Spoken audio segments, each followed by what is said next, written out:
cutting down on the social welfare schemes and expenditures like the Rural Employment Guarantee Act and other health and educational expenditures. మీరు తెలంగాణలో చేసినటువంటి ఈ జన చైతన్య యాత్రలకు, ప్రజా చైతన్య యాత్రలకు చాలా రాజకీయ ప్రాధాన్యత ఉంది. ఆ ప్రాధాన్యత కేవలం ఈ రాష్ట్రంలో కాదు, దేశ రాజకీయాల్లోనూ చాలా ముఖ్య పాత్ర. ఎందుకంటే ఈ రోజున కేంద్రంలో ఉన్నటువంటి నరేంద్ర మోదీ ప్రభుత్వం స్వాతంత్ర్యం తర్వాత ఈ దేశంలో చాలా ప్రభుత్వాలు వచ్చాయి, కానీ ఏ ప్రభుత్వం కూడా ఇంత దుర్మార్గంగా కార్పొరేట్ల కొమ్ము కాసినటువంటి పరిస్థితి లేదు. ఒకవైపున హిందుత్వ ఆర్ఎస్ఎస్ కూటమి, ఇంకో వైపున బడా సంపన్న వర్గాలు, సహస్ర కోటీశ్వరుల యొక్క కార్పొరేట్ల యొక్క కూటమి. ఈ కూటమి అంతకంతకు బాహటంగా ఇది తెగ మలిసిపోతూ ఉంటే నరేంద్ర మోదీ వీళ్ళకి కొమ్ము కాస్తూ ఉన్నారు. ఈ కూటమి ప్రజల జీవితాలను, ప్రజల యొక్క జీవన ప్రమాణాలను కూడా దిగజారుస్తుంటే నరేంద్ర మోదీ మాత్రం ఎంతసేపటికి కూడా కార్పొరేట్లకు, అందులోనూ తనకు చాలా ఇష్టమైన ప్రీతిపాత్రమైనటువంటి కార్పొరేట్లకు ఇంకా ఎక్కువ సంపదలు ఎలా కట్టబెట్టాలని చూస్తున్నారు. వాళ్ళకేమో 1000 కోట్లు కట్టబెడుతూ ఉన్నారు, ప్రజలకైనా విద్య, వైద్యం, వీటన్నిటి మీద కూడా దాడి చేస్తూ ధరల పెరుగుదల, నిరుద్యోగం ఇట్లాంటివన్నీ కూడా వాళ్ళ జీవితాలు పిప్పి చేస్తున్నటువంటి ఒక పరిస్థితిని మనం దేశంలో చూస్తున్నాం. వీటికి వ్యతిరేకంగానే ఈ యాత్రలు గొప్ప సందేశాన్ని తీసుకెళ్ళాయి. 40-50 years ago, the left parties used to demonstrate in the streets with the slogan, Tata Bidla ki Sarkar, ho barbad. Tata Bidla ki Sarkar used to be the Congress government in those days. Today, when we speak out against the Modi government, we have to raise the slogan, Adani Ambani ki Sarkar ko hatao. These are the new crony capitalists, the favored capitalists promoted by the Prime Minister Narendra Modi and his government. ఒక 40-50 ఏళ్ల కిందట ఎర్రజెండ బిడ్డలు, కమ్యూనిస్టులు ప్రదర్శన చేసేటప్పుడు ఒకటే నినాదం మారుమోగేది, టాటా బిర్లాలకు కొమ్ము కాసేటటువంటి ప్రభుత్వాన్ని గద్దెదించండి, ఎదుర్కోండి. ఇప్పుడు అది కాస్త మారిపోయింది. ఇప్పుడు ప్రభుత్వమే అదానీ అంబానీల ప్రభుత్వం అయిపోయింది. ఈ అదానీల అంబానీల ప్రభుత్వాన్ని ఎదుర్కోండి, దీనికి పాఠం చెప్పండి అని ప్రజలకు పిలుపు ఇవ్వాల్సినటువంటి ఒక పరిస్థితి వచ్చింది. కేంద్రం తన ఆదరించినటువంటి ఆశ్రిత పెట్టుబడిదారులు అంటారే, క్రోనీ క్యాపిటలిస్టులు, లేకపోతే దళారు పెట్టుబడిదారులు, ఏదైనానండి ప్రభుత్వానికి చాలా ఇష్టంగా ఉండేటటువంటి వాళ్లకు దేశాన్ని దోచిపెట్టి ప్రకృతి వనరులన్నీ కూడా వాళ్ళకే ఇచ్చినటువంటి ఒక దుర్మార్గమైన పరిస్థితిలో మనం ఈ నినాదాలు ఇస్తున్నాము. ఈ అదానీ అంబానీ సర్కార్ను కూలగొట్టండి, కూల్చండి, గద్దె దించండి అని.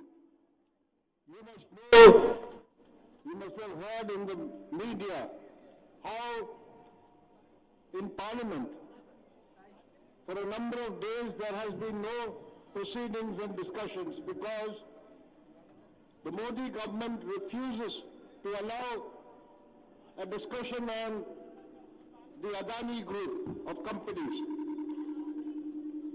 Why is it that this government wants to protect Gautam Adani and his companies to any extent, to the extent that they're even willing to paralyze Parliament and stop it functioning?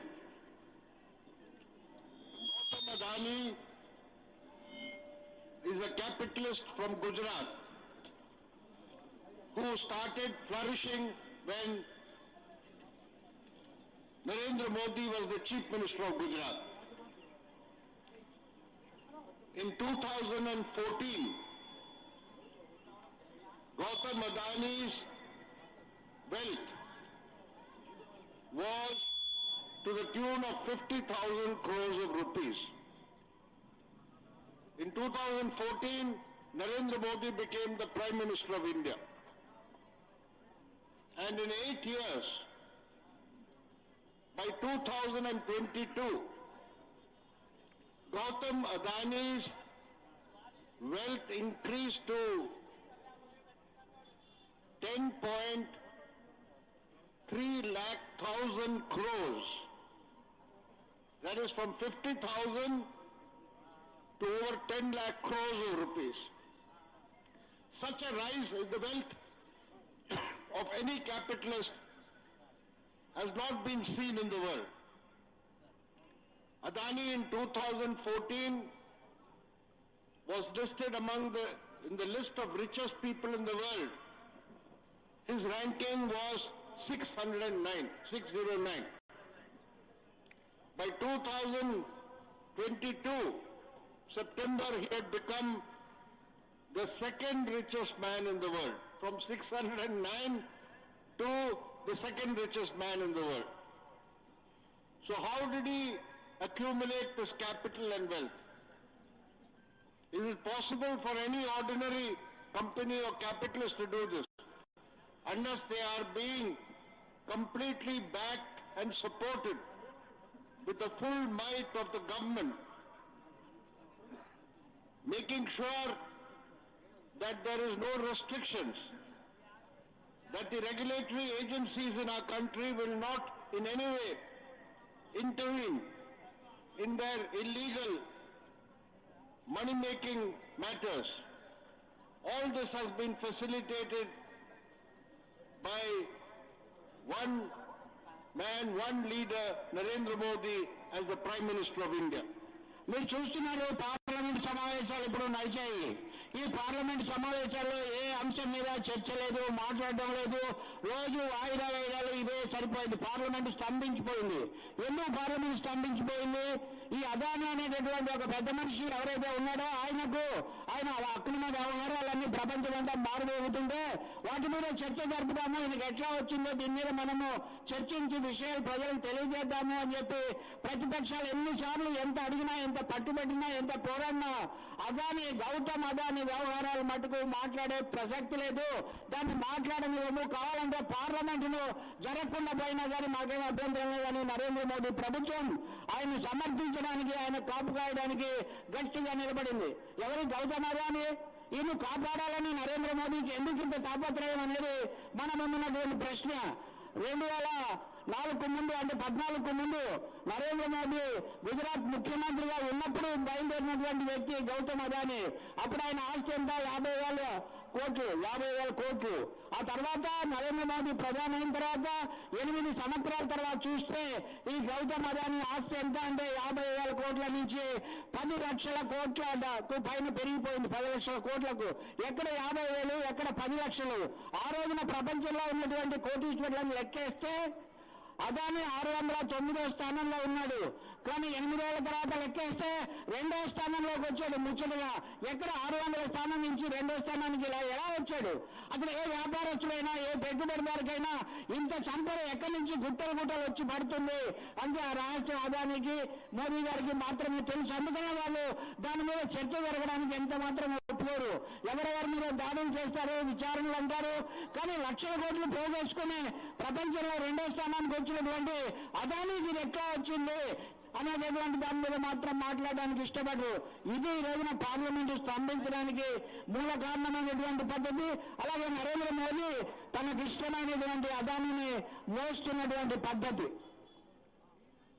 As a result of this open promotion of big capitalists, the result is that inequalities in our country have grown tremendously in the last few years.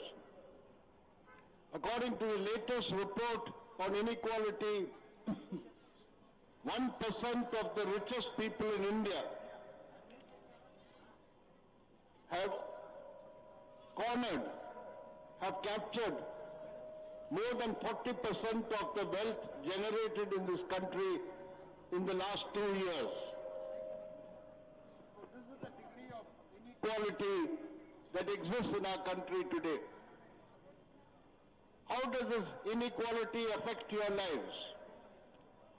When more and more the resources and the wealth of this country is concentrated in 1% of the people, this government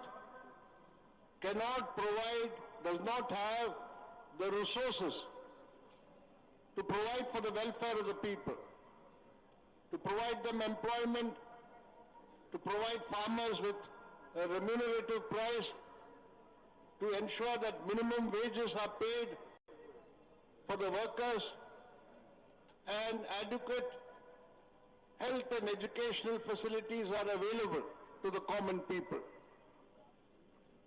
While all the taxation policies are meant to give benefit to the richer section, India is one of the few countries in the world which does not have a wealth tax. In all the big capitalist countries, in America, Europe, if you have a large amount of wealth, there's a tax on that wealth. In this country, you can mint crores of rupees and keep it as your wealth, but there's no wealth tax. But for the common people, they are taxed through the increase in taxes for petrol, diesel, for cooking gas. For the common people, what is happening is actually a cut in the social welfare measures.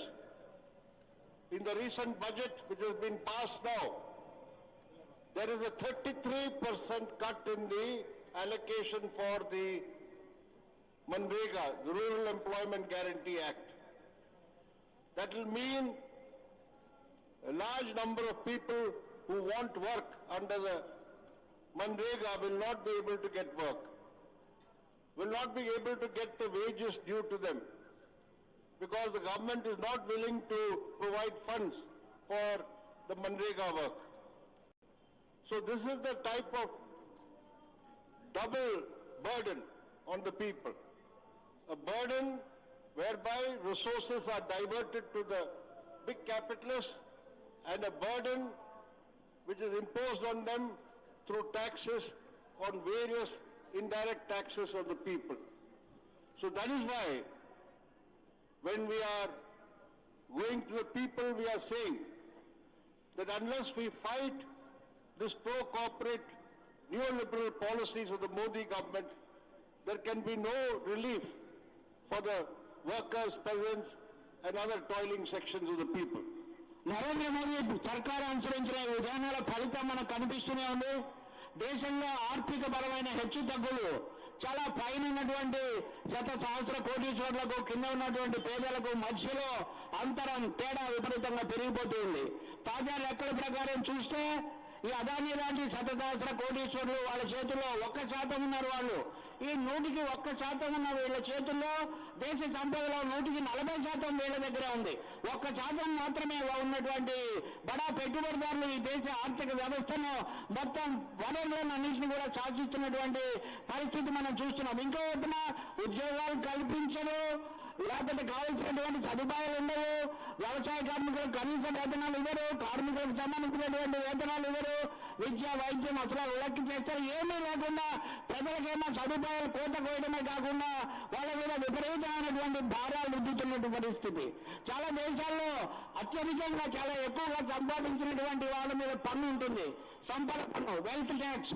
మన దేశంలో పేదల మీద ఇంకా పన్ను వేస్తారు, కానీ ఈ మదించినటువంటి సంపన్నుల మీద మటుకు ఎలాంటి పన్నులు వేయడం మనం చూడం.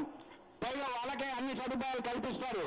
పెట్రోల్ మీద, గ్యాస్ మీద, ఇటువంటి నిత్యావసరాల మీద సబ్సిడీలు కూడా కోత ధరలు కూడా పెంచుతారు. దీనంతటి వల్ల కూడా ప్రజల జీవన భారం, జీవన వ్యయం పెరిగి జీవితాలేమో దుర్భరమైపోతున్నాయి.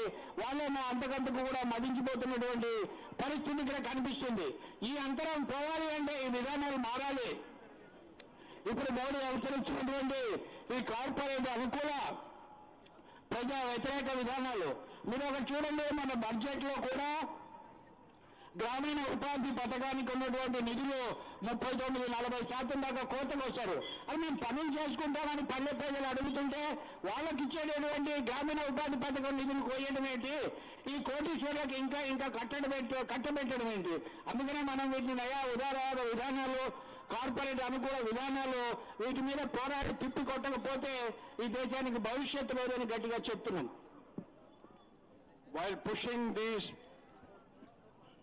pro-corporate anti-people policies, the other pillar of this government, which is the Hindutva forces, the RSS and all the Hindutva outfits, they are using the state power that BJP has to spread their Hindutva communal agenda all over the country.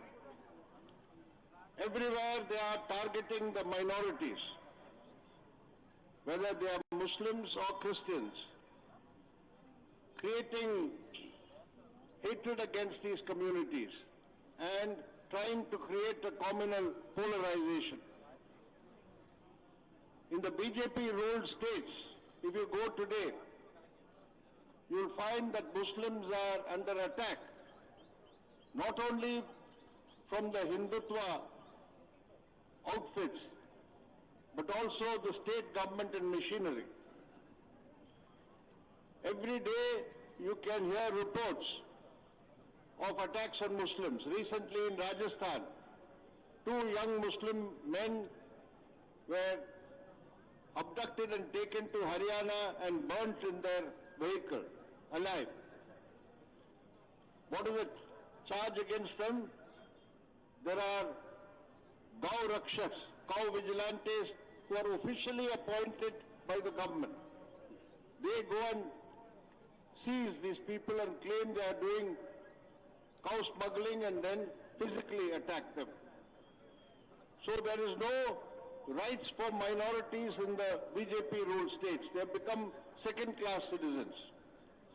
So whether in the name of love jihad, in the name of beef, in the name of cow slaughter, and various other bogus charges, we are finding that the RSS and the BJP are creating communal polarization and divide all over the country. Modi ప్రభుత్వం ఈ విధంగా కోటీశ్వర్లకు కార్పొరేట్లకు కట్టబెట్టే పనిలో ఉంటే అది దానికి ఒక మొహం మాత్రమే. ఇంకొక మొహం ఆర్ఎస్ఎస్ హిందుత్వ. ఈ ఆర్ఎస్ఎస్ హిందుత్వ వీళ్ళు మోడీ గారిని పనిచేస్తుంటే వీళ్ళు మత విద్వేషాన్ని రెచ్చగొట్టే కార్యక్రమంలో ఉన్నారు. వీళ్ళు దేశంలో ఎక్కడికక్కడ మతాల మధ్య మంటలు పెట్టడం ఎట్లా, విద్వేషం రగిలించడం ఎట్లా అనేటటువంటి పని వీళ్ళు చేస్తూ ఉన్నారు. అది క్రైస్తవులు అయ్యేది, ముస్లింలు అయ్యేది, మైనార్టీలకు భద్రత లేకుండా దాడులకు గురయ్యేటటువంటి హింసాకాండకు వీళ్ళు పాల్పడుతూ ఉన్నారు. బీజేపీ పాలించే రాష్ట్రాలకు కనుక మీరు వెళ్ళండి, అక్కడ ఆర్ఎస్ఎస్ లేకపోతే వీళ్ళు హిందుత్వ శక్తులే కాదు, అక్కడున్న రాష్ట్ర ప్రభుత్వాలు, రాష్ట్ర యంత్రాంగం కూడా ఈ మత విద్వేషాన్ని రెచ్చగొట్టి ఈ మైనార్టీ మతాల మీద దాడి చేస్తూ ఉంటుంది. ఈ మధ్యన చూశారు, రాజస్థాన్ సరిహద్దులో ఇద్దరిని ముస్లింలను సజీవ దహనం చేశారు. వాళ్ళ వాహనాన్ని కూడా దహనం చేశారు. ఏంటి వాళ్ళు చేసిన పాపం అంటే, ఈ సంఘ పరివారకు గో గూఢచారులు అని ఉంటారు, గోవుల సేవడి వీళ్ళు. ఈ గో గూఢచారులు ఏమంటున్నారంటే, వీళ్ళు ఏదో ఆవులు వీళ్ళు స్మగ్లింగ్ చేశారు, అందుకని మేము వీళ్ళని కనిపెట్టాము, అందుకని వీళ్ళని తగలబెట్టామని చెప్తూ ఉన్నారు. సజీవ దహనం చేసినటువంటి పరిస్థితి ఏమి విచారణ, దాని మీద చర్యలు ఏమి ఉండట్లేదు. బీజేపీ పాలించే రాష్ట్రాల్లో ఉన్న ఈ పరిస్థితి దేశమంతా కూడా తీసుకురావాలనేదే దాని యొక్క ఆలోచన. సంఘ పరివార్ యొక్క రెండవ ముఖం ఆ విధంగా పనిచేస్తుంది. The RSS and BJP claim Hindutva is an ideology to make Hindus strong in this country, so that they can establish a Hindu Rashtra. But which Hindus are they supporting and strengthening in this country? When they speak in the name of Hindus, they are only interested in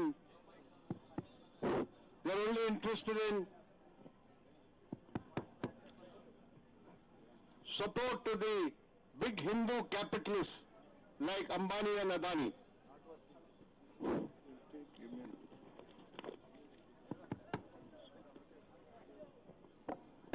They are not concerned about the ordinary farmer, the worker, the ordinary middle class who are Hindus.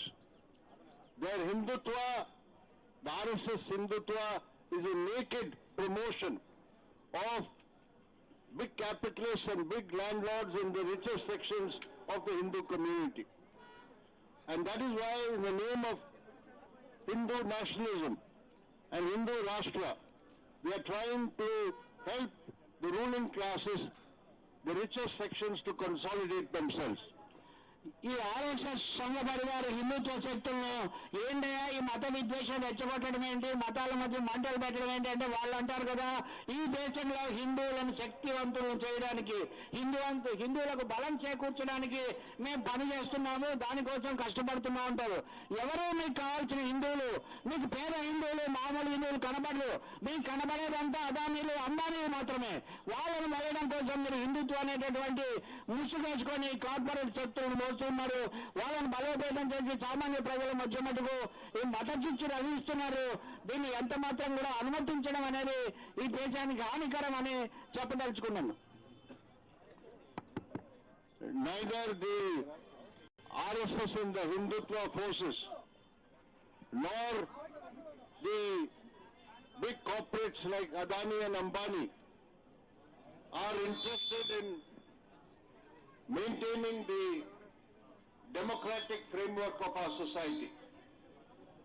They do not have any regard for the Constitution of India. They do not believe the basic principles of the Constitution, which says all citizens are equal, irrespective of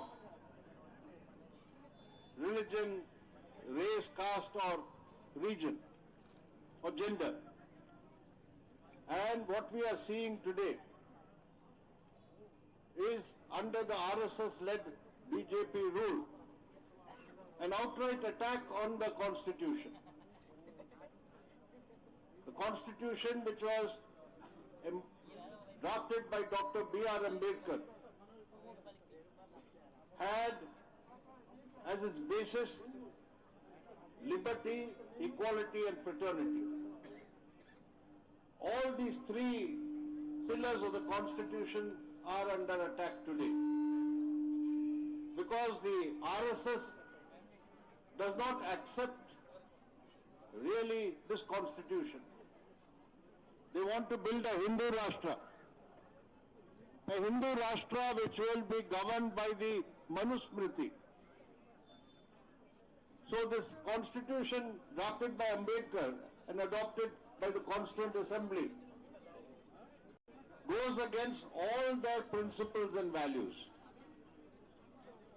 And that is why we are seeing today the systematic efforts to subvert the Constitution from within,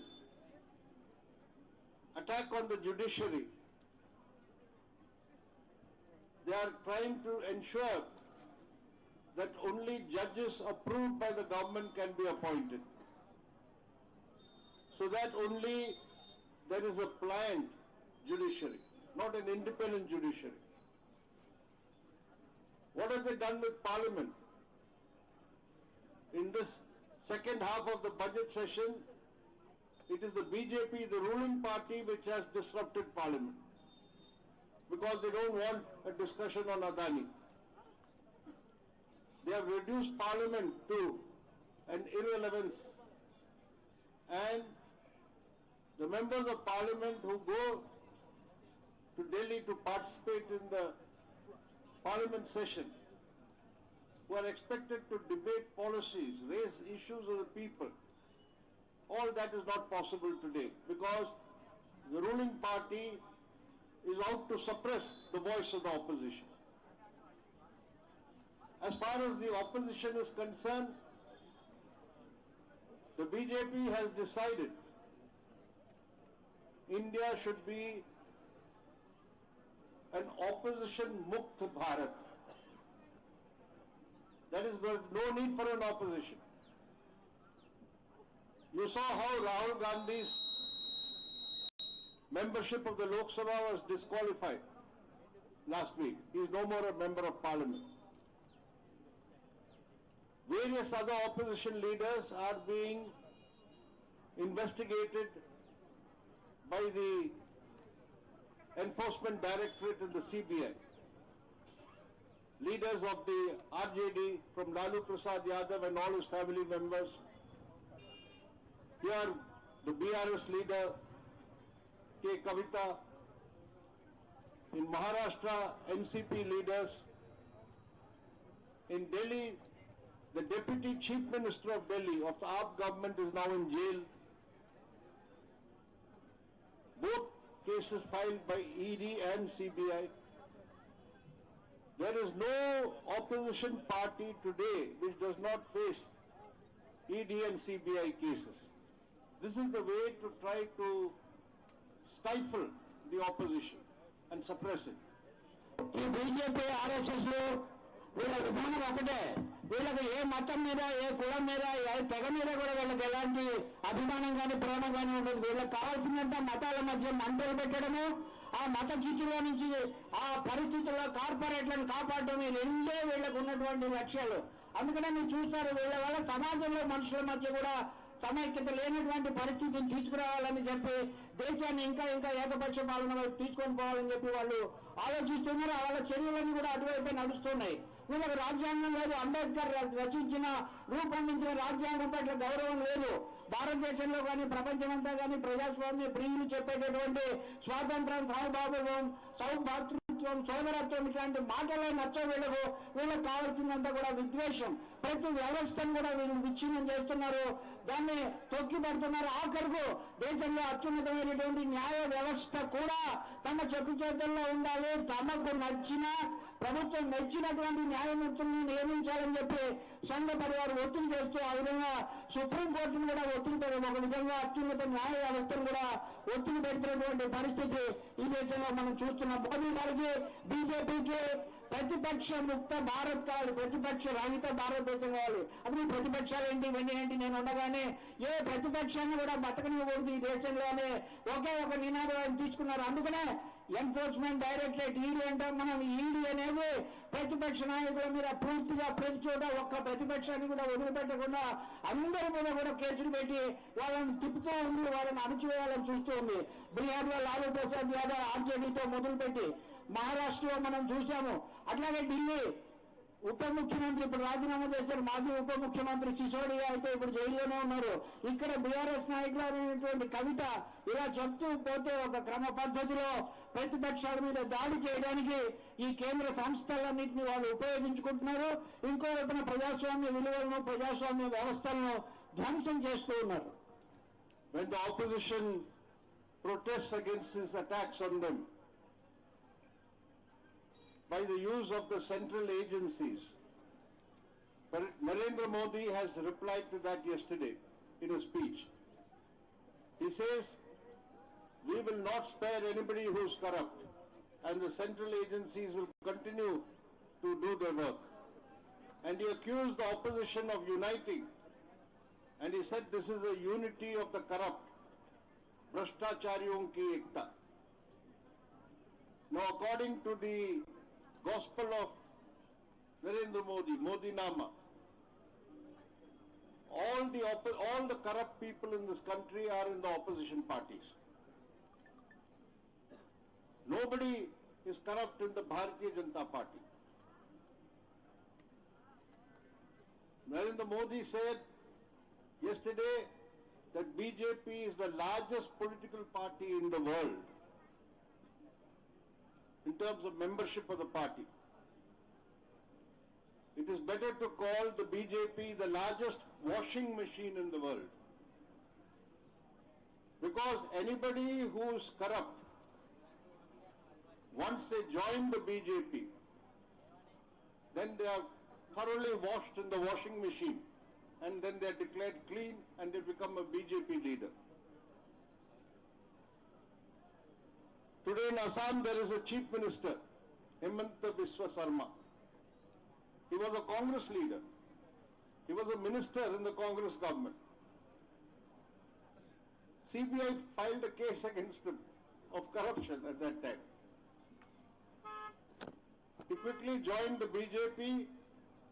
Now he is clean of corruption. The washing machine has worked. So, Modi actually wants to end corruption in this country by forcing all the corrupt people to join the BJP, and after that they will all be declared free of corruption. So this is how they want to fight corruption in this country.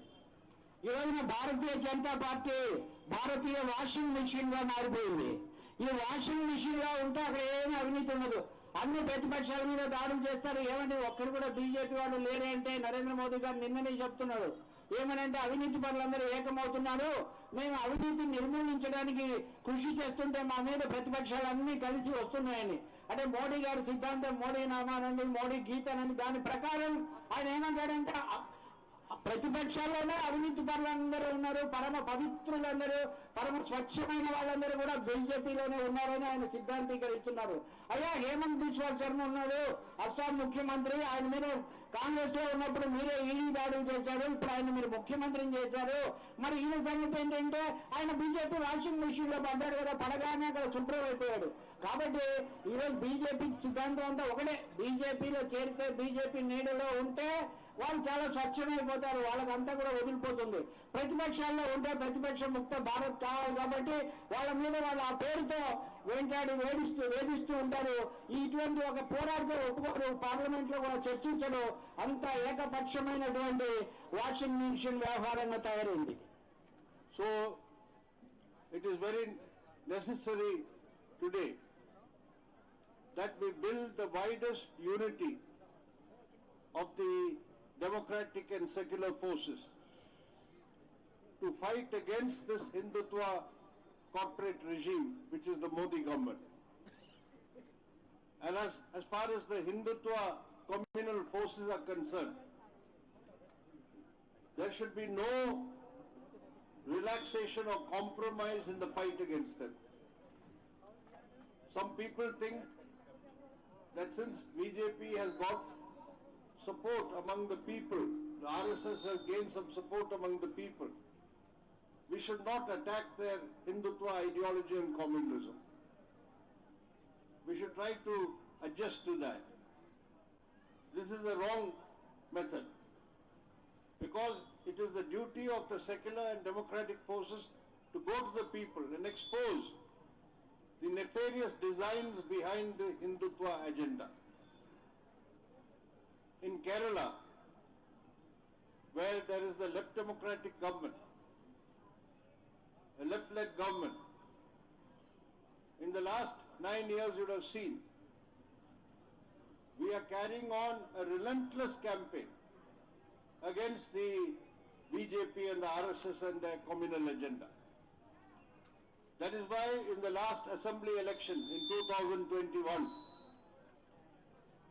the BJP, which had one MLA, that one MLA also lost, and the BJP's account is zero now in the assembly. We will not in any way compromise with the BJP and the RSS's communal agenda. And that is what is required all over the country.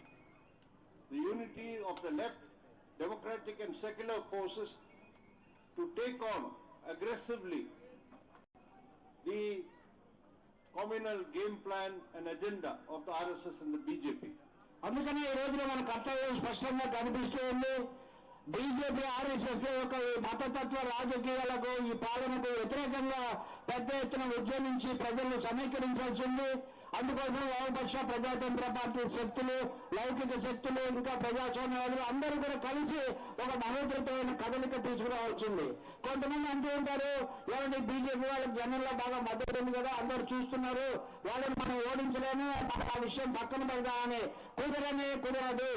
BJP యొక్క మతోన్మాదం మీద పోరాడే విషయంలో ఎలాంటి రాజీకి కూడా అవకాశం లేదు. వాళ్ళ వెనుక ఉన్నటువంటి ప్రజలు అన్నటువంటి దాంతో కనుక వదిలేస్తే వీళ్ళు మరింత చెలరేగే పరిస్థితి. అందుకనే దేశంలో ప్రజాస్వామ్యం, లౌకిక తత్వ రక్షణ కోసం ఈ శక్తులన్నీ కూడా ఒక తాటి మీదకి వచ్చి పోరాడాల్సినటువంటి అవసరం ఉంది తప్ప రాజీ అవకాశమే లేదు. మీకు నేను కేరళ ఉదాహరణ చెప్తాను. కేరళలో వామపక్ష ప్రజాతంత్ర సంఘటన ఎల్డీఎఫ్ అది మొన్నటి ఎన్నికల్లో చాలా అఖండమైన మెజార్టీతో అధికారంలోకి వచ్చింది. బీజేపీ వాళ్ళు అక్కడ కూడా చాలా ప్రమాదాలు చాలా చేశారు. కానీ ఏమైంది అంటే వాళ్ళకున్న ఒక్క స్థానం కూడా ఊడింది ఎన్నికల్లో.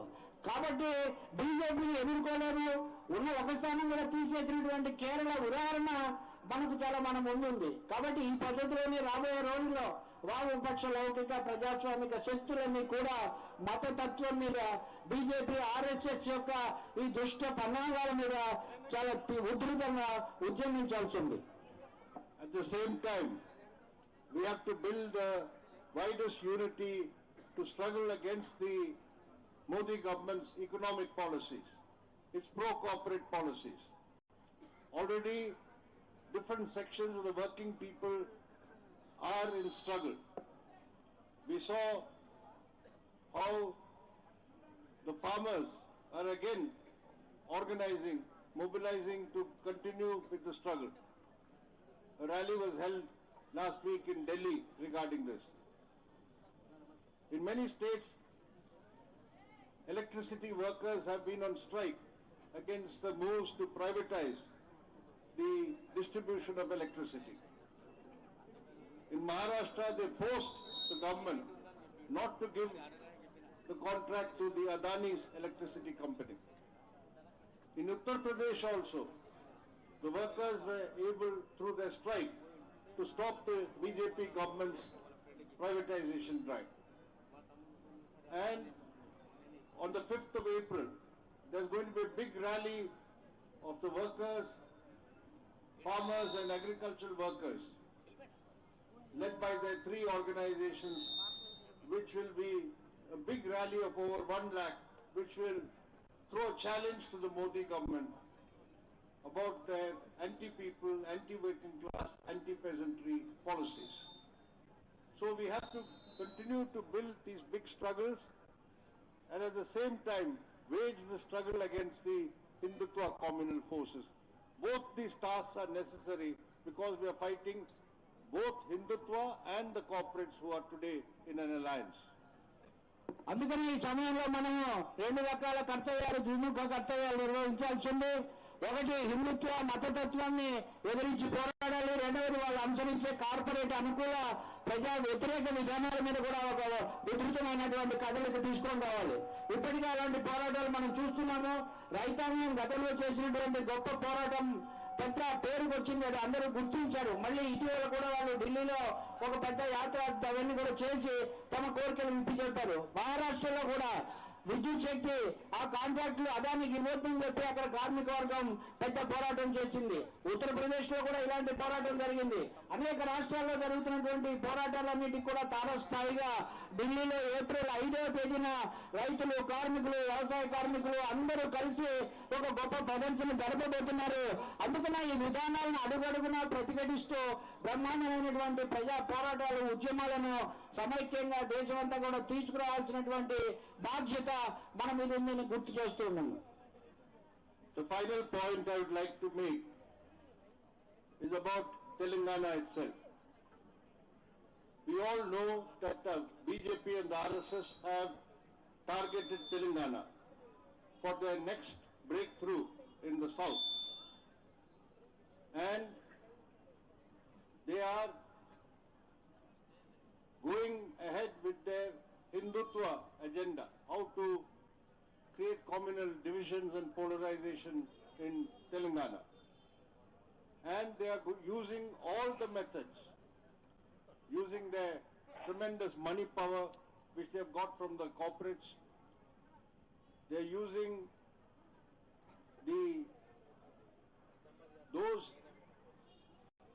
elements in Telangana who can be easily bought over and purchased by money, and various other methods they are adopting in order to, the target or aim is the assembly elections in Telangana, which will be held at the end of the year. This is a challenge we have to face, because if the BJP is able to succeed in Telangana, it will mean the destruction of Telangana. The destruction of Telangana's culture and identity. It will mean the Hindutva philosophy and ideology of Manusmriti and Varnashra Dharma that will be imposed in a state where the overwhelming majority of the people belong to the OBCs, the Dalits, the tribals and other oppressed sections, minorities and other oppressed sections. So we have to unite all the left democratic and secular forces to beat back this BJP offensive. The Jana Chaitanya Jathas that you have conducted now, I think will be of great help in mobilizing the people against the BJP and the RSS. And that is why I congratulate the Telangana State Committee Party for having organized these Jan Chaitanya Jathas, and I wish all success in your future endeavors to take forward the fight against the Hindutva corporate regime. Thank you. ఇప్పుడు చివరగా నేను తెలంగాణ గురించి ఒక ముక్క చెప్పాలి. ఎందుకంటే మీకు అందరికీ తెలుసు, బీజేపీ కన్ను ఇప్పుడు తెలంగాణ మీద పడింది. దక్షిణ భారతదేశంలో తాము చొరబడటానికి మరొక రాష్ట్రంగా తెలంగాణను ఎలా అయినా కానీ ఇక్కడ బాగా వేయాలని చెప్పి వాళ్ళు నానా పన్నాగాలు కూడా పన్నుతూ ఉన్నారు. వాళ్ళకి ఎక్కువ బలం లేదని తెలుసు కాబట్టి పైసలు ఆశలు చూపించి కావస్తులో కక్కుర్తి పడే వాళ్ళను, లేకపోతే పదవుల కోసం పాకులాడే వాళ్ళను, ఇలాంటి వాళ్ళని చేర్చుకొని తమ మీద పెరిగినట్టుగా చూపించాలనుకుంటున్నారు. ఒక విషయం గుర్తుపెట్టుకోవాలి, బీజేపీ తెలంగాణలో విజయం సాధించడము అంటే, వాళ్లకు హస్తగతం కావడము అంటే అది వాళ్ళ యొక్క మతతత్వ రాజకీయాలను ఈ రాష్ట్రం మీద రుద్దడమే. దళిత బహుజనులు చాలా ఎక్కువగా ఉన్నటువంటి రాష్ట్రంలో ఇక్కడ ఉన్నటువంటి లౌకిక సంస్కృతి అస్తిత్వము వీటన్నింటినీ కూడా విధ్వంసం చేసేది బీజేపీ పాలన వచ్చినటువంటి ఫలితం అవుతుంది. అందుకనే బీజేపీకి ఎటువంటి అవకాశం ఇవ్వకుండా వామపక్ష లౌకిక శక్తులు గట్టిగా అరికట్టాల్సింది, వాళ్ళని నిరోధించాల్సింది. ఇటీవల కాలంలో మీరు ముగిస్తున్నటువంటి ఈ జన చైతన్య యాత్రలు ఈ విషయంలో చాలా గొప్ప ప్రభావం కనబరిచాయి అని చెప్పి నేను భావిస్తున్నాను. అందుకే మీకు అందరికీ కూడా నేను అభినందనలు తెలుపుతున్నాను. ఇంతగా ఈ సందేశాన్ని ప్రజల్లోకి తీసుకుపోయినందుకు. ఇదే స్ఫూర్తితో రాబోయే రోజుల్లో కూడా తెలంగాణలో బాగా వేయాలన్నటువంటి బీజేపీ పన్నాగాలను, ఇక్కడ మతతత్వాన్ని రగిలించి మత చిచ్చు పెట్టాలని చేస్తున్నటువంటి కుట్రలను కూడా తిప్పి కొడతారని చెప్పి గట్టిగా విశ్వసిస్తూ అభినందిస్తూ సెలవు తీసుకుంటున్నాం.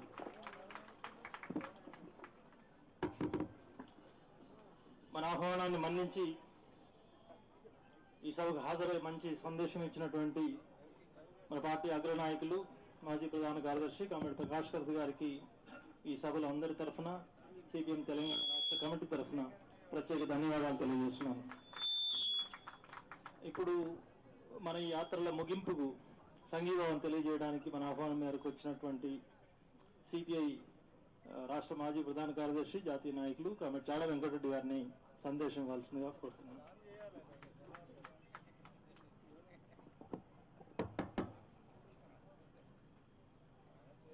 సభాధ్యక్షులు, సిపిఐఎం రాష్ట్ర కార్యదర్శి తమ్మినేని వీరభద్రం గారు, ఇప్పుడే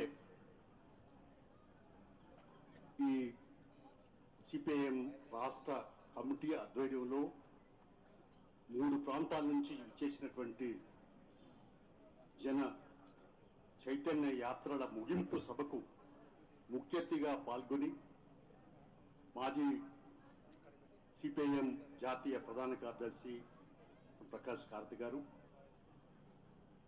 అనేక అంశాలు ప్రస్తావన చేశారు. ఈ జాతరలకు నాయకత్వం వహిస్తున్నటువంటి మరి నాయకులు సుదర్శనరావు గారు, ఎస్ వీరయ్య గారు, ఎన్ వెస్లీ గారు, రాష్ట్ర కార్యదర్శి వర్గ సభ్యులు, వేదికైనటువంటి ప్రజా సంఘాల నాయకులు, పాత్రికేయ మిత్రులు, ఈ ముగింపు సభలను జయప్రదం చేసేందుకు అనేక వ్యయ ప్రయాసాల కూర్చి సుదీర ప్రాంతాల నుంచి విచ్చేసినటువంటి మరి క్రియాశీల కార్యకర్తలకు, సోదరమణులకు నా వైపు నుంచి హృదయపూర్వకంగా సిపిఐ తెలంగాణ రాష్ట్ర పార్టీ వైపు నుంచి, నా వైపు నుంచి హృదయపూర్వకమైనటువంటి నమస్కారాలు, అభినందనలు తెలియపరుస్తా ఉన్నా. చాలా సంతోషం. ఎండల్లో కూడా సమస్య తీవ్రతను బట్టి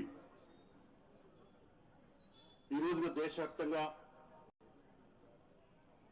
ఆర్ఎస్ఎస్ బీజేపీ కమైన్ నరేంద్ర మోడీ ప్రభుత్వం అనుసరిస్తున్నటువంటి మతోన్మాద పాసిస్తూ నియంతృత్వ పోకడలను ఎండగడుతూ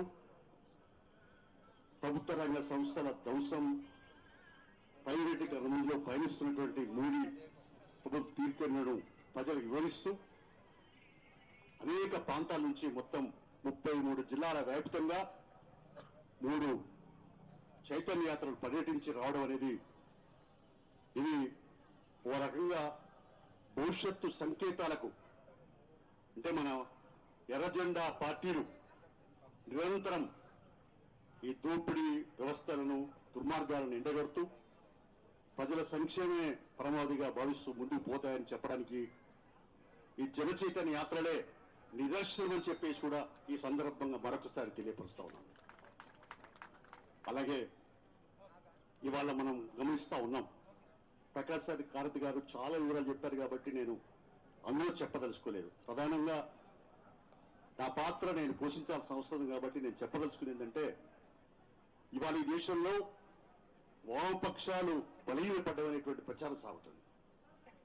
అసలు వామపక్షాలు బలహీనపడడం అంటే అట్టడుగు వర్గాల ప్రజలు బలహీనపడ్డారు. కార్మికులు, కర్షకులు, అలాగే బడుగు బలహీన వర్గాల ప్రజలు మరి వాళ్ళ హక్కులు వరించబడుతున్నటువంటి పరిస్థితి కనపడతాం. అందుకనే మన బలం ఉన్నప్పుడు ఆర్థిక వ్యవస్థ చిన్నాభిన్నం కాలేదు. 2004 నుంచి 8 వరకు మనం యూపీఏ ప్రభుత్వాన్ని మద్దతు ఇచ్చినప్పుడు ఆనాడు ప్రగతిశీల చట్టాలు, కామన్ మినిమం ప్రోగ్రాం పేరు తీసుకొచ్చాం. అసలు జాతీయ గ్రామీణ ఉపాధి హామీ చట్టం, సమాచార హక్కు చట్టం, అటవీ భూముల చట్టం లేదా గృహ చట్టం, ఇలాంటి ప్రగతిశీల చట్టాలు తెచ్చిన ఘనత వామపక్షాలు, సిపిఐ, సిపిఎం పార్టీలు అని చెప్పేసి కూడా ఈ సందర్భంగా తెలియపరుస్తా ఉన్నాను. అంటే ఇవాళ తెలంగాణలో కూడా మనం చూస్తా ఉన్నాం. కానీ వీరభద్రం గారు చెప్పారు, తెలంగాణ సాయుధ పోరాటం. ఆ పోరాటం ఎందుకు సాగింది? ఆనాడున్నటువంటి నైజాం రాక్షస ప్రభుత్వం యొక్క తీర్కెన్నులు, వెట్టి చాకిరి, బానిసత్వం, అయ్యాన్ని బానిసని కాదు దురగతాలను ఎండగట్టేందుకు దున్నేవాడికే భూమి కావాలని ఆనాడు పోరాటం చేసి అనేక చట్టాలు, భూ సంస్కరణ చట్టాలు, అసైన్మెంట్ చట్టాలు, లావోని చట్టాలు లేదా దేవాదాయ రగ్బోధ చట్టాలు, అన్ని చట్టాలు వచ్చినాయంటే వామపక్ష ఎర్రజెండా పార్టీల పోరాట ఫలితమైనటువంటి విషయాన్ని కూడా మనం ఇవాళ ప్రజల్లోకి తీసుకెళ్లాల్సిన అవసరం. అంతేకాదు ఇవాళ కూడా అక్కడ బీజేపీ ఎన్డీఏ ప్రభుత్వం ఉన్నా, ఇక్కడ టీఆర్ఎస్ కేసీఆర్ ప్రభుత్వం కొన్నాళ్ళు వాళ్ళు బలపరిచినా, ఆ సందర్భంలో కూడా మనం అనేక పోరాట ఉద్యమాలు చేశాం. ఎలా చేశాం? అన్యాయం తీర్చేందుకు రాజ్యాంగబద్ధంగా మరి చట్ట పరిధిలో మనం పోరాటాలు చేశాం. ఇలా ఇందిరా పార్క్ ధర్నా చౌక్ ఉంది.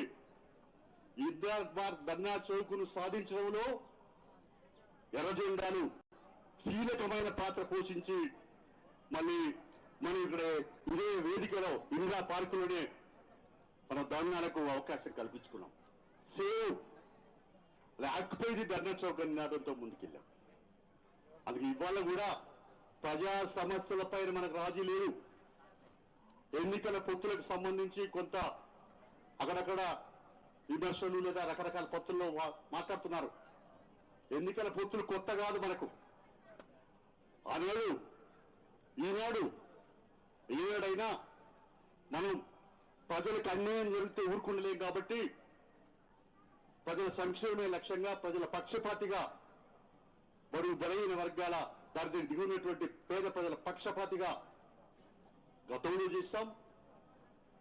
పొత్తులున్నా, ఎన్నికలు గెలిచినా మరి ఆ రోజు కూడా పోరాటాలు మానలేదు. ఇది ఇందిరా పార్కులో 2004 మరి ఇక్కడ అప్పుడు వైఎస్ రాజశేఖర కాంగ్రెస్ ప్రభుత్వంలో అలైన్ చేసుకున్నా రాజేంద్ర గారు, నారాయణ గారు ఇక్కడే చేసి భూ పోరాటాలకు శ్రీకారం ఇచ్చినటువంటి పరిస్థితి ఉన్నది. అందుకనే సమస్యలు మర్చిపోవు. ఇవాళ కూడా ఇళ్ల స్థలాల పోరాటాలు ఎవరు చేస్తున్నారు? ఇలా గుడిసెలు ఎవరే ఇస్తున్నారు?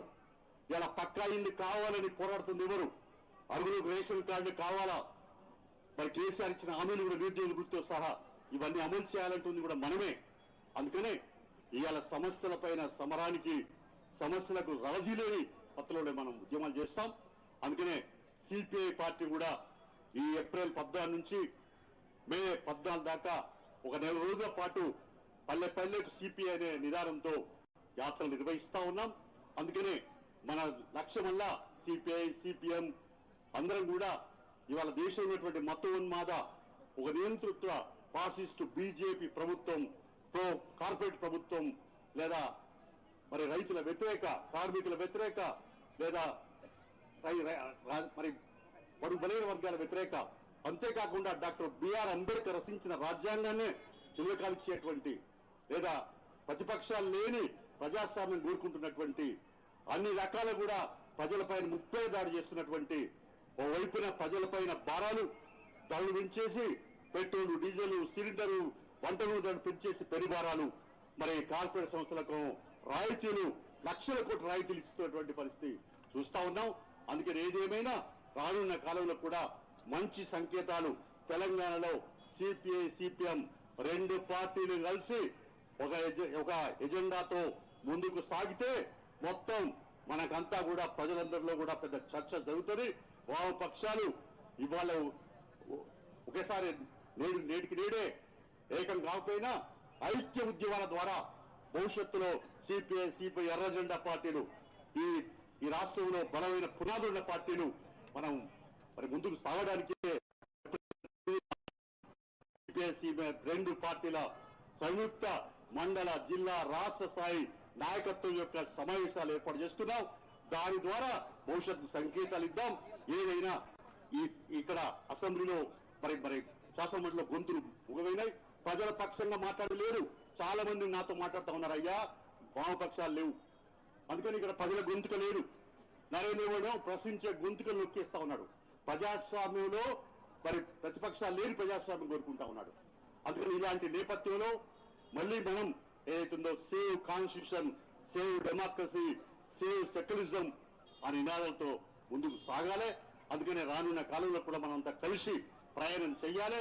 ఇట్లా మనం మధ్యలో అక్కడక్కడ ఉన్నా కూడా అవన్నీ ఏం డిఫరెన్స్ ఒపీనియన్ లేకుండా అన్నదమ్ముల్లాగా, ఆత్మీయుల్లాగా, మరి ఎర్ర జెండా పార్టీల కార్యకర్తలుగా, నాయకులుగా మనం అందరూ ఒక గొంతుకగా ఇవాళ తెలంగాణలో మన వాయిస్ ముందుకు తీసుకెళ్లేందుకు మరి ముందుకు సాగాల.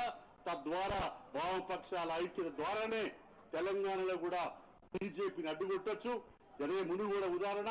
అదే అంతేకాదు భవిష్యత్తులో కూడా తప్పనిసరిగా బీజేపీకి హటావో దేశ్కో బచావో నినాదంతో దేశవ్యాప్తంగా ఏదైతే ఆందోళన చేస్తా ఉన్నామో, అందుకని మనం దేశవ్యాప్తంగా లౌకిక ప్రజాతంత్ర వామపక్ష విశాల వేదిక నిర్మించాలనుకుంటామో ఇక్కడ కూడా మనం మన ప్రయత్నం సాగిద్దాం.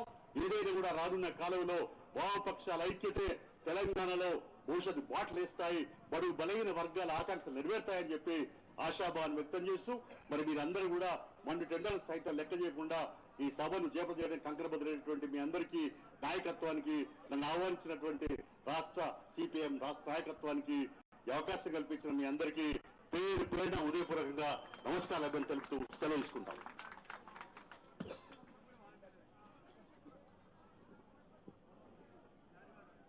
మన యాత్ర ముగింపుకు సంఘీభావం తెలియజేసినటువంటి పెద్దలు చాడ వెంకటరెడ్డి గారికి ధన్యవాదాలు. ఇప్పుడు ఈ 3 యాత్రలకు నాయకత్వం వహించిన నాయకులు తలా 10-12 నిమిషాల చొప్పున క్లుప్తంగా మాట్లాడతారు. దయచేసి చివరి దాకా విని ఈ సభను జయప్రదం చేయాలని కోరుతున్నాను. మొదట ప్రారంభమైనటువంటి యాత్ర వరంగల్ నుంచి ప్రారంభమై ఇక్కడికి చేరిన యాత్ర. ఈ యాత్రకు నాయకత్వం వహించినటువంటి కమిటీ పోతినేని సుదర్శన్, పార్టీ రాష్ట్ర కార్యదర్శి సభ్యులు, ఆయన ప్రసంగించాల్సిన కోరుతున్నాను.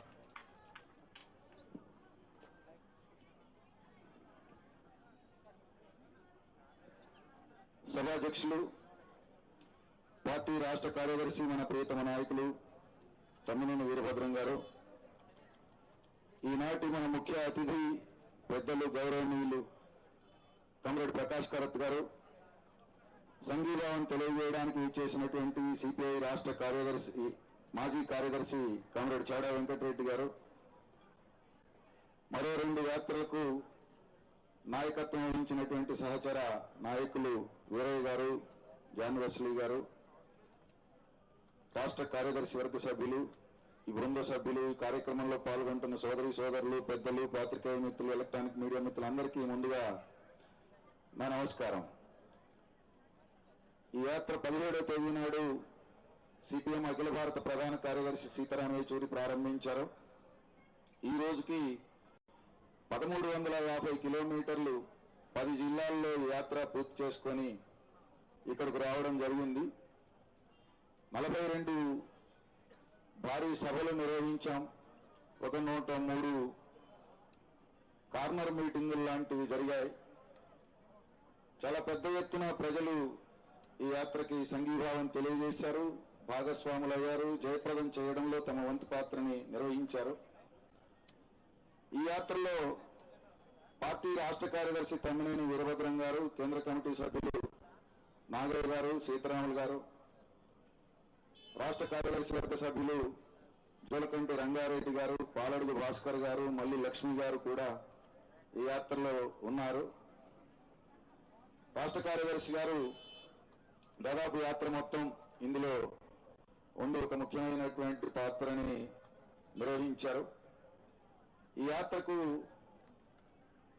సిపిఐ రాష్ట్ర కార్యదర్శి కోననేని సాంబశివరావు గారు మొట్టమొదట జరిగినటువంటి సభకే హాజరై సంఘీభావం తెలియజేశారు. ఆ తర్వాత అన్ని జిల్లాలలో సిపిఐ జిల్లా కార్యదర్శులు, రాష్ట్ర కార్యదర్శి వర్గ సభ్యులు హేమంతరావు గారు, శ్రీనివాసరావు గారు, వీరితో పాటు ఈ 10 జిల్లాల కార్యదర్శులు కూడా ఈ యాత్ర జయప్రదం కావాలని చెప్పేసి ఆకాంక్షిస్తూ సంఘీభావం తెలియజేశారు. సిపిఐ రాష్ట్ర నాయకత్వానికి, జిల్లా నాయకత్వానికి ఈ వేదిక మీద నుంచి హృదయపూర్వకమైనటువంటి ధన్యవాదాలు ఈ యాత్ర బృందం తరపున తెలియజేస్తా ఉన్నా. అట్లాగే బీఆర్ఎస్ నాయకత్వం ఎమ్మెల్యేలు వరంగల్ ఈస్ట్ ఎమ్మెల్యే నరేంద్ర గారు, మహబూబాద్ ఎమ్మెల్యే శంకర్ నాయక్ గారు, భూపాలపల్లి ఎమ్మెల్యే గండ్ర వెంకట రమణారెడ్డి గారు, వైరా ఎమ్మెల్యే రాముల నాయక్ గారు, అట్లాగే నకరికల్ ఎమ్మెల్యే లింగయ్య గారు, నల్గొండ ఎమ్మెల్యే భూపాలరెడ్డి గారు, ఎమ్మెల్యేలందరూ సంఘీభావంలో పాల్గొన్నారు. పాలేరు ఎమ్మెల్యే కందాల ఉపేందర్ రెడ్డి గారు కూడా పాల్గొని సంఘీభావం తెలియజేశారు. ఖమ్మం ఎంపీ నామా నాగేశ్వరరావు గారు, అట్లాగే రాష్ట్ర రవాణా శాఖ మంత్రులు పువ్వాడ అజయ్ కుమార్ గారు కూడా ఇందులో సంఘీభావం తెలియజేశారు. జడ్పీ చైర్మన్ ఖమ్మం దీనికి హాజరై సంఘీభావం తెలియజేశారు. అట్లాగే జడ్పీటీసీలు, ఎంపీపీలు, ఎంపీటీసీలు, గ్రామ నాయకత్వాలు అనేక చోట్ల హాజరై ఈ యాత్ర జయప్రదం కావాలని చెప్పేసి ఆకాంక్షిస్తూ తమ మద్దతుని తెలియజేశారు. అదేవిధంగా తెలుగుదేశం, కాంగ్రెస్ నాయకత్వం కూడా దీనికి సంఘీభావం తెలియజేసిన వివిధ సామాజిక సంఘాల నాయకులు కూడా ఈ యాత్రకు సంఘీభావం తెలియజేశారు. ఈ యాత్ర జరిగినటువంటి ప్రాంతం మనందరికీ తెలుసు. వీర తెలంగాణ రైతాంగ సాయుధ పోరాటంలో కీలకమైనటువంటి భూమిక నిర్వహించిన వరంగల్, ఖమ్మము, నల్గొండ ప్రాంతాలు ఈ యాత్రలో కవర్ చేయడం జరిగింది. ఈ యాత్ర ఇప్పటికీ సిపిఎం బలమైనటువంటి ప్రాంతాలుగా కేంద్రీకరించేటటువంటి నియోజకవర్గాలు ఉన్నటువంటి అన్ని ప్రాంతాలని కవర్ చేస్తూ ఈ యాత్ర సాగింది. వెంకటరెడ్డి గారు మాట్లాడుతూ చెప్పినట్టుగా వామపక్షాలు బలహీనపడ్డారని చెప్పేసి జరుగుతున్నటువంటి ప్రచారాన్ని తిప్పికొడుతూ వేలాది మంది మోటార్ సైకిళ్లతోని వాలంటీర్లు ఈ యాత్రలో పాల్గొని మన శక్తిని, పటిష్టతను చాటుతూ ఎంతో ఉత్తేజకరంగా ఈ కార్యక్రమాన్ని జయప్రదం చేయడం కోసం ప్రయత్నం చేశారు.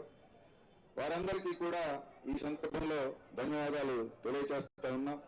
అట్లాగే ఈ యాత్రలో పర్మనెంట్ గా 600 పైచిలకు వాలంటీర్లు ఎక్కువ రోజుల పాటు పాల్గొన్నటువంటి వాళ్ళు ఉన్నారు.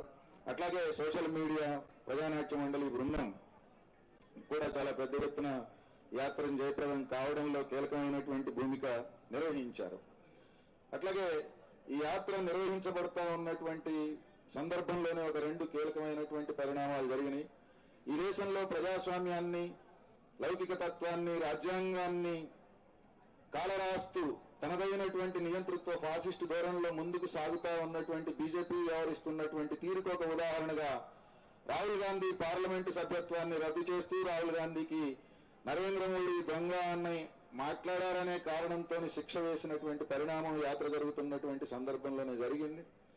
దీని లౌకిక ప్రజాస్వామిక పక్షాలన్నీ ఖండించాయి. అట్లాగే యాత్ర నిర్వహిస్తూ ఉన్నటువంటి సిపిఎం, దీనికి మద్దతుగా వచ్చినటువంటి పక్షాలన్నీ కూడా ఖండించడం జరిగింది. ఈ రోజు దేశంలో ప్రజాస్వామ్యాన్ని కాపాడుకోవాల్సినటువంటి, రాజ్యాంగాన్ని కాపాడుకోవాల్సినటువంటి అవసరము, ఆవశ్యకత ఏమిటి అనేది ఈ యాత్ర సందర్భంలో జరిగినటువంటి ఈ పరిణామం రుజువు చేసినటువంటి స్థితి కనపడతా ఉంది.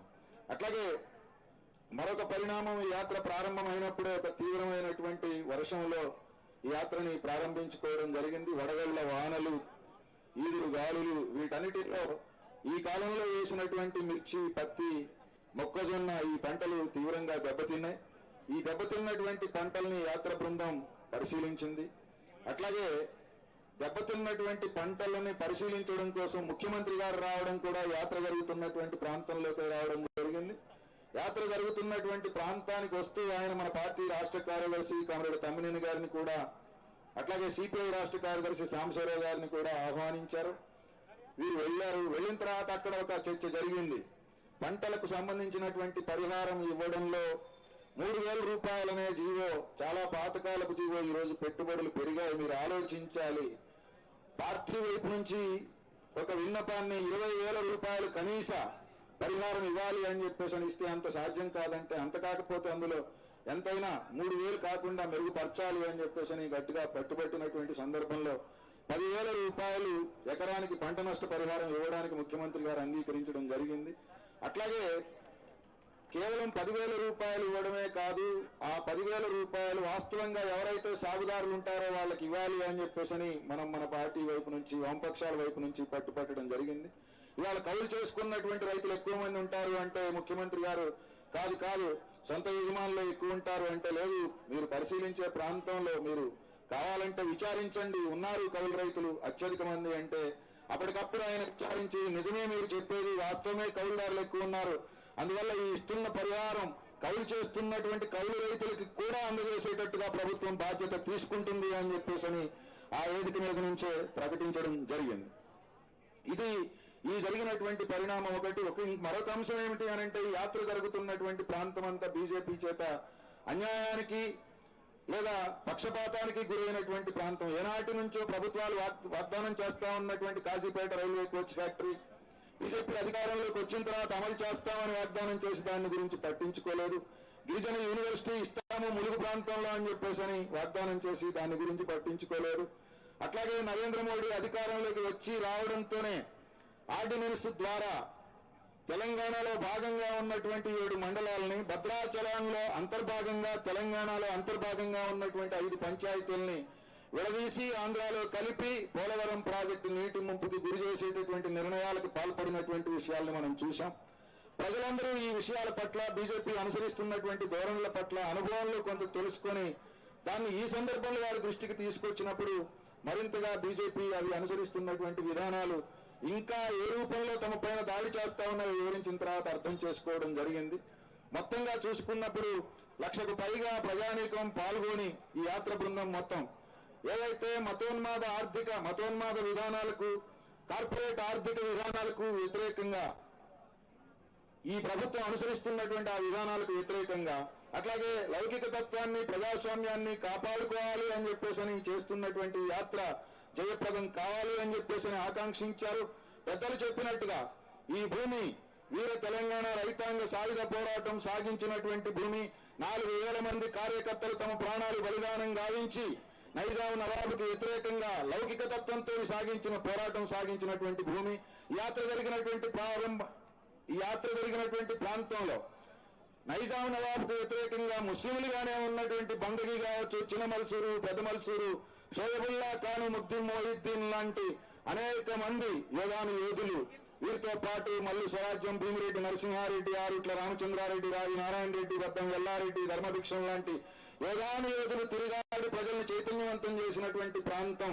ఈ ప్రాంతంలో బీజేపీకి స్థానం ఇవ్వము అని చెప్పేసి ప్రజానీకం తమ అభిప్రాయంగా వ్యక్తం చేయడం జరిగిన వివిధ సందర్భాల్లో బీజేపీకి వ్యతిరేకంగా, బీజేపీ అనుసరిస్తున్న విధానాలకు వ్యతిరేకంగా చేసినటువంటి ఈ యాత్ర ఈనాడున్నటువంటి రాజకీయ పరిస్థితుల్లో, పరిణామాల్లో ఎంతో ముఖ్యమైనటువంటి అంశం. సరైనటువంటి సమయంలో మీరు ఈ యాత్రకు శ్రీకారం చుట్టారు అని చెప్పేసి అనేక మంది సంఘీభావం తెలియజేయడానికి వచ్చినటువంటి పెద్దలందరూ చెప్పారు.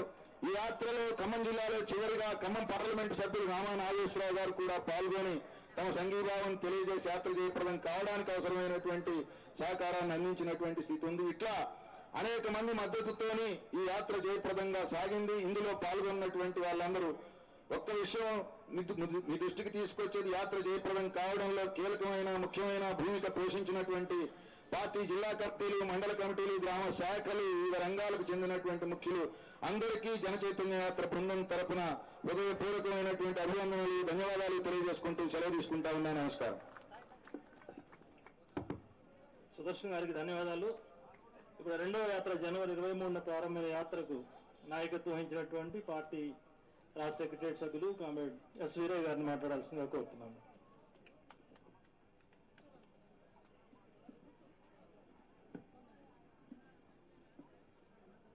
మిత్రులారా,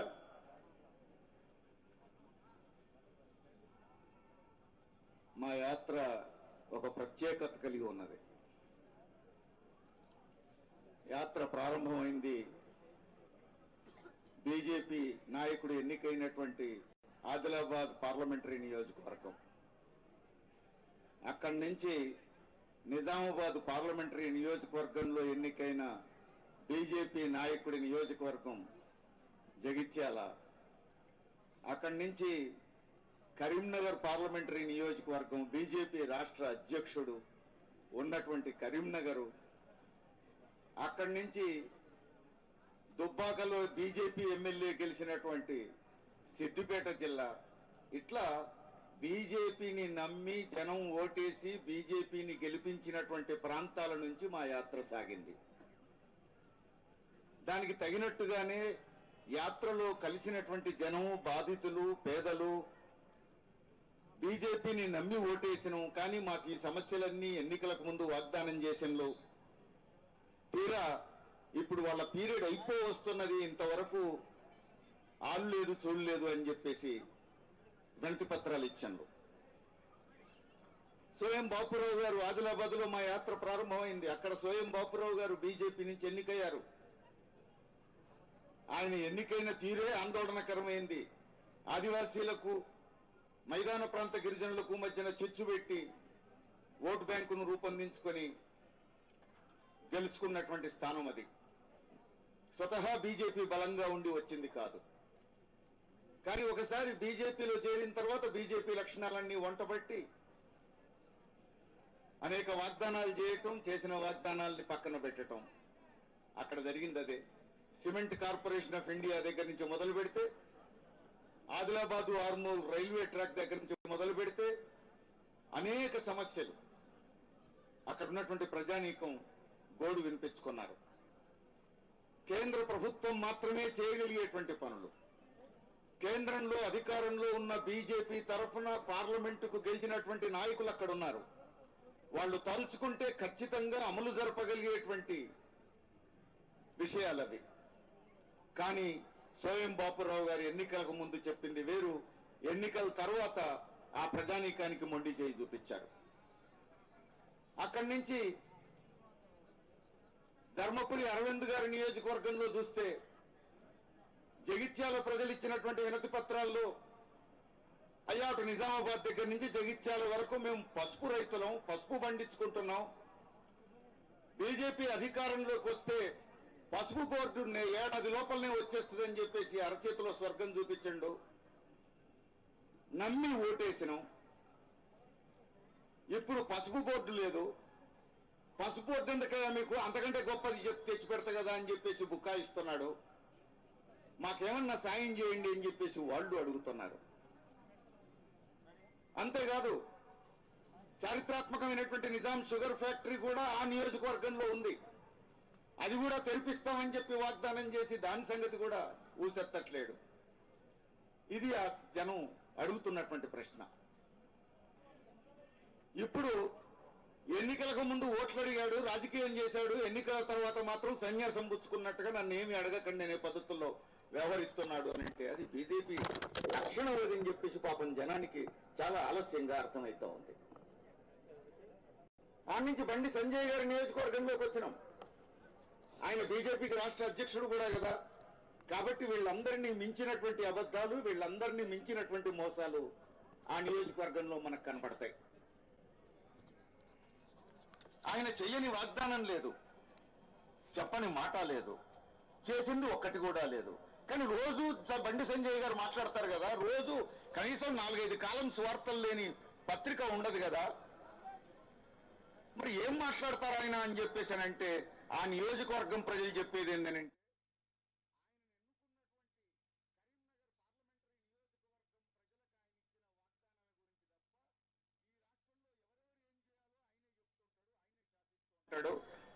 మా గురించి మాట్లాడకుండా ఎవరి గురించి మాట్లాడితే మాకేందండి, మేము ఓటేసినాం, మమ్మల్ని మోసం చేసింది, ఇప్పుడు ఆయన్ని వెతుక్కోవాల్సి వస్తుందని చెప్పేసి బండి సంజయ్ గురించి కరీంనగర్ నియోజకవర్గం ప్రజలు అడుగుతున్నారు.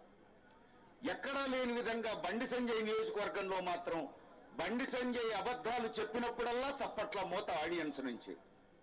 మరి ఇప్పుడు బండి సంజయ్ గారు సమాధానం చెప్పాలి.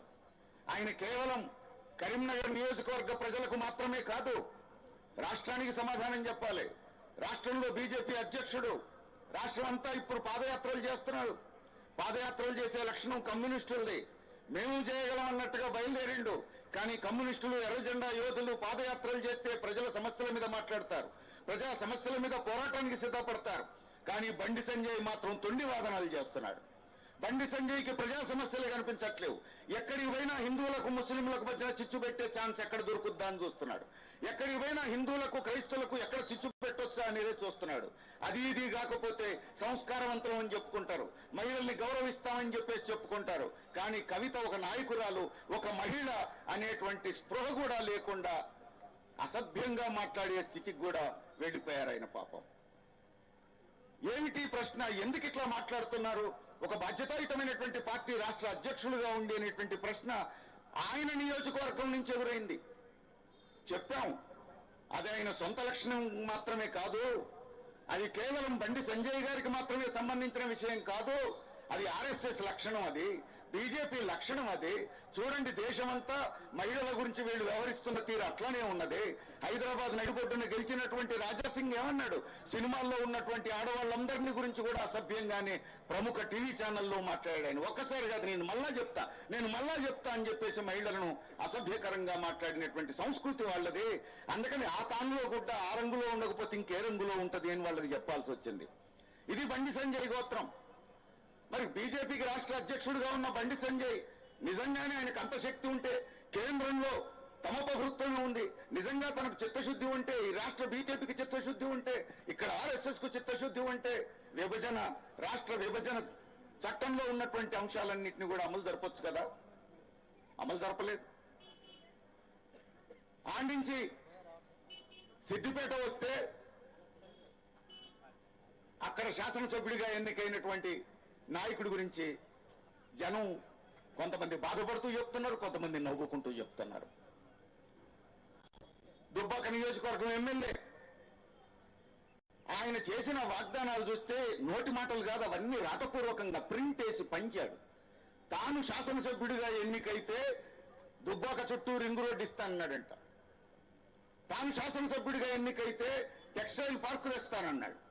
తాను శాసనసభ్యుడిగా ఎన్నికైతే కార్పొరేట్ స్థాయి వైద్యశాల, కార్పొరేట్ స్థాయి విద్యా సంస్థ నిర్మిస్తానన్నాడు. ఆయన ఎమ్మెల్యేగా పోటీ చేస్తున్నాను అనుకుంటున్నాడు, ముఖ్యమంత్రి సీటుకు పోటీ చేస్తాననుకున్నాడో, లేకపోతే ప్రధానమంత్రి సీటుకు పోటీ చేస్తాననుకున్నాడో మనకు అర్థం కాదు. ఆయన చేసిన వాగ్దానాలు మాత్రం అంత హాస్యాస్పదంగా ఉన్నాయి. ఒక ఉప ఎన్నికలో ఒక ఎమ్మెల్యే గెలిస్తే ఇవన్నీ చేయగలుగుతాడండి?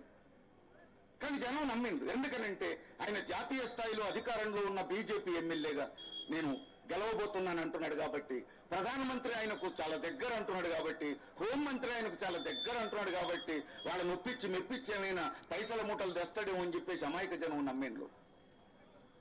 కానీ ఇవన్నీ పిట్టల ధర వాగ్దానాలు అని చెప్పేసి తర్వాత అర్థమైనవి వాళ్లకు. ఆయన ఇంకేం వాగ్దానాలు చేశాడు? పెళ్లి కావలసినటువంటి పేద మహిళలకు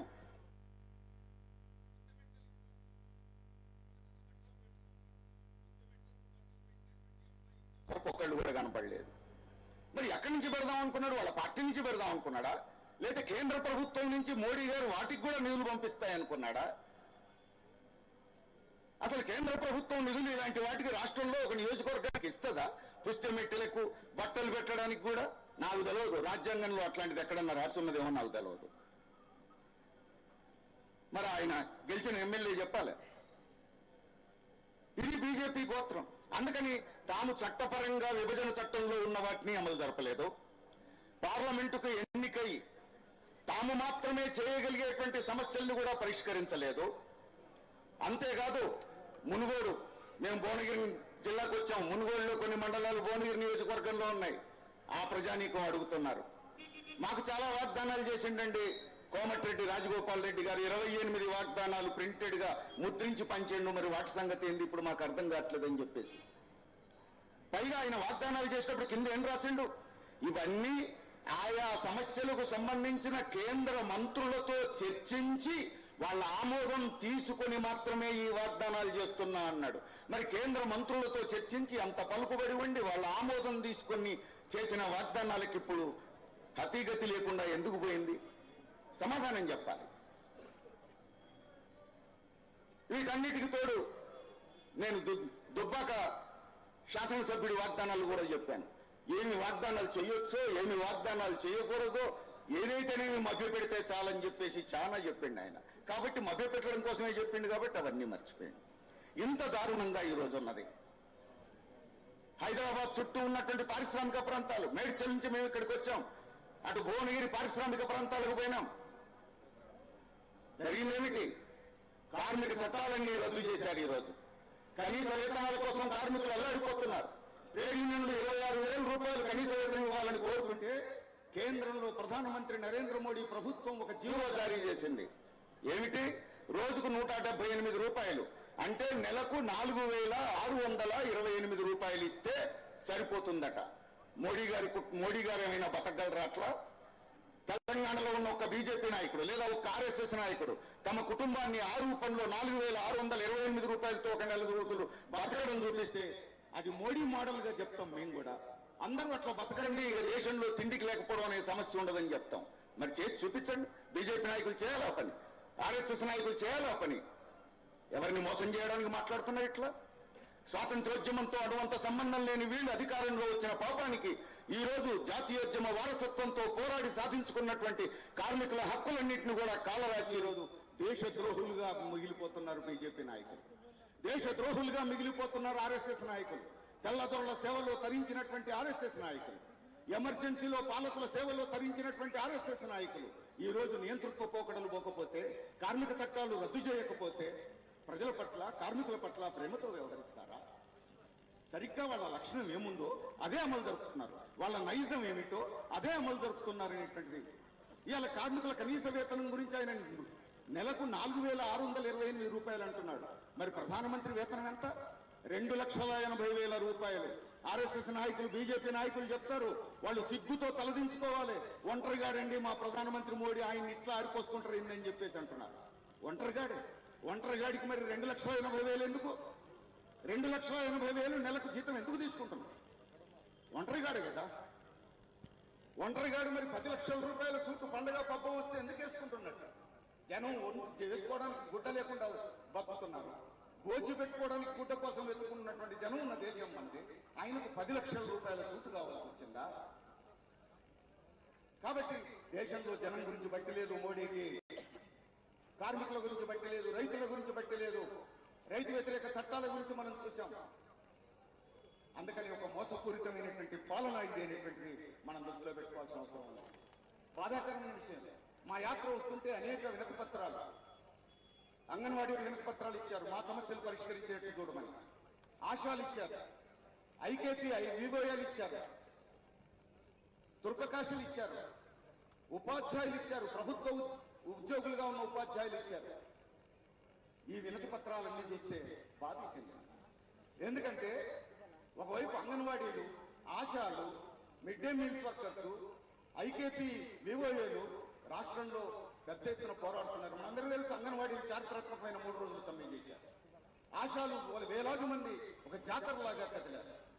వివోఏలు పెద్ద ఎత్తున 3 రోజులు చారిత్రాత్మకమైనటువంటి సమ్మె చేశారు. మనం చూసాం. ఈ సమస్యల పరిష్కారం కోసం ఎదురు చూస్తున్నారు జనం. కానీ ఢిల్లీలో కాలు మీద కాలేసుకున్నటువంటి మోడీ మాత్రం ముసిమిసిన వాళ్ళు నవ్వుతున్నాడు. వీళ్ళందరూ పోరాటాలు చేస్తారట, రాష్ట్ర ప్రభుత్వాలు వాటిని పరిష్కరిస్తాయట. అసలు అవి ఉంటే కదా, వాటిని మూసేయాలని కదా నేను ప్లాన్ వేస్తున్నది అని చెప్పేసి అక్కడ మోడీ గారు ముసిముసిన వాళ్ళు నవ్వుతున్నారు. ఇంత దుర్మార్గమైనటువంటి పాలకులు అక్కడ ఉన్నారు.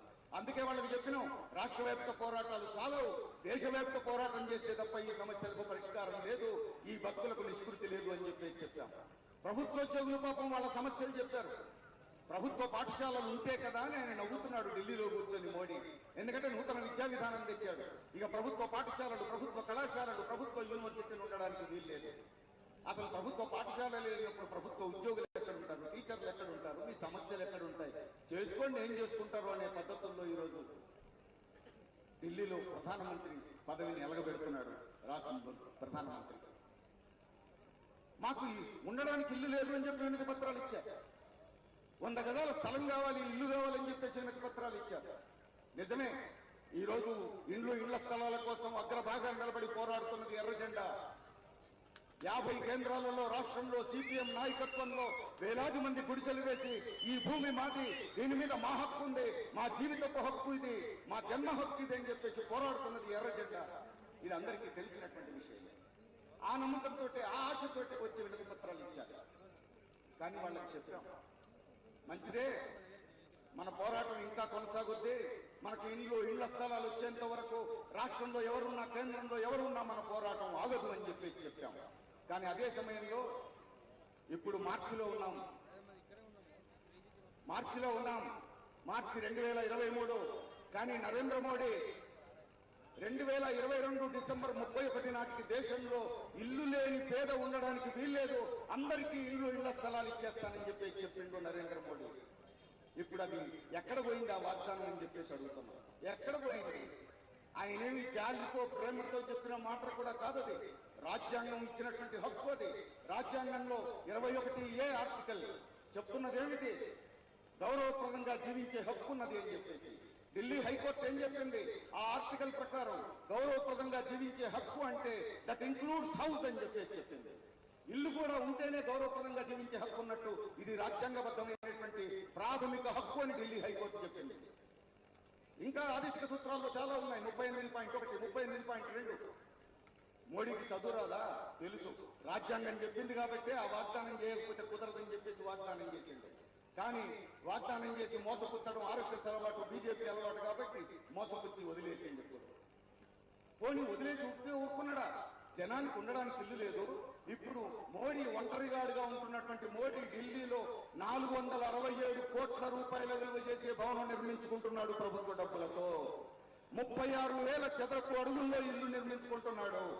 2,26,000 చదరపు అడుగుల కాంపౌండ్ మధ్యన ఒక గడి నిర్మించుకుంటున్నాడు, ఒక రాజ దర్బారు నిర్మించుకుంటున్నాడు.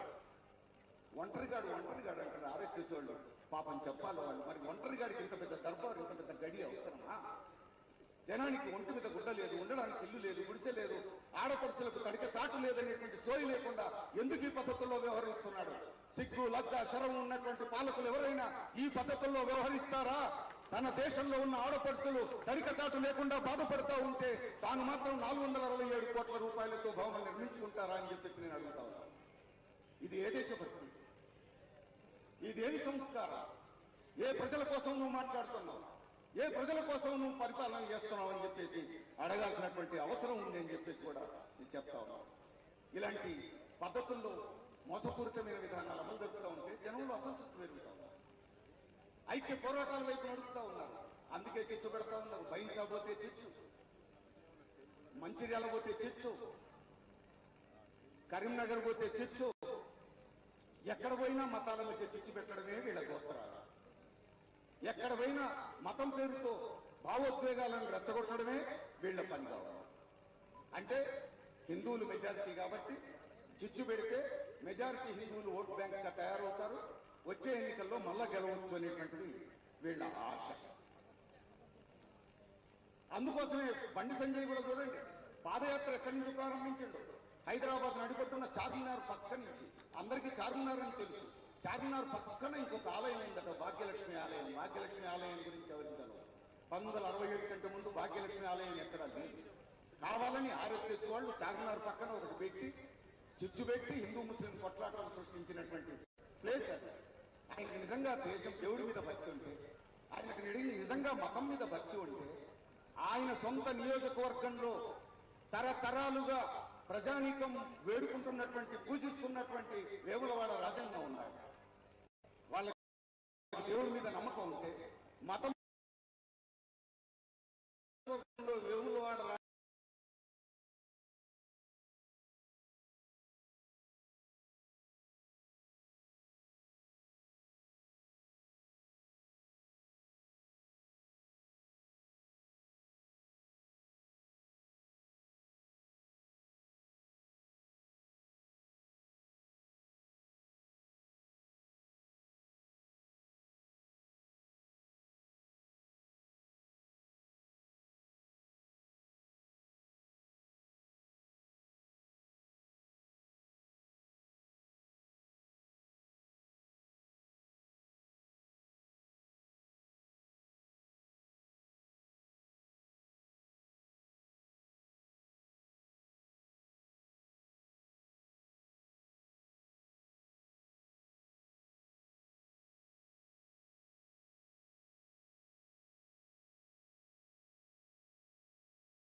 రాజన్న దగ్గర నుంచి